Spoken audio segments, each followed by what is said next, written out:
Dormir au chaud relève parfois du parcours du combattant. Chaque jour, Edith doit appeler le 115 pour demander une place dans un hébergement d'urgence. Mais la liste d'attente est longue. La mère de famille doit patienter toute la journée pour obtenir une réponse, pas toujours positive. C'est angoissant, une situation angoissante et très très stressant.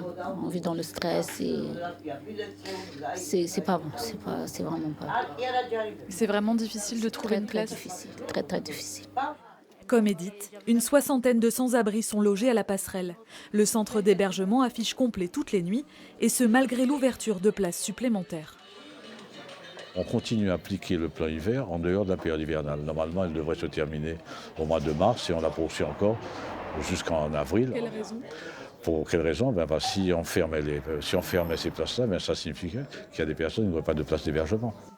La préfecture de la Somme reconnaît un niveau de saturation sans précédent, malgré l'ouverture de 180 places supplémentaires en 3 ans. Pour les représentants de l'État, cet engorgement est dû à la crise migratoire et plus particulièrement à l'arrivée massive de familles en situation irrégulière.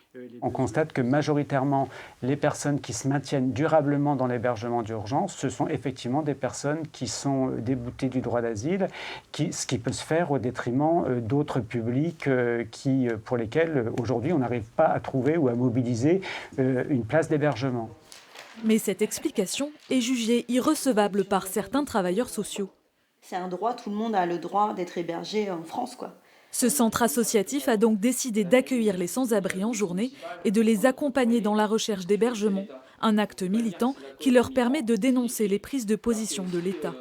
Il n'y a pas que les déboutés du droit d'asile, il y a les personnes aussi qui sont demandeuses d'asile, il y a les personnes qui sont réfugiées, donc ont eu un statut pour avoir une demande de logement, elles mettent plusieurs mois pour avoir une réponse, et il y a aussi des personnes qui ne sont pas dans cette situation-là, des SDF marginalisés qui aujourd'hui font le 115 et se retrouvent sans solution. Donc stigmatiser les déboutés du droit d'asile, c'est de nouveau mettre un public contre un autre public, donc c'est inacceptable.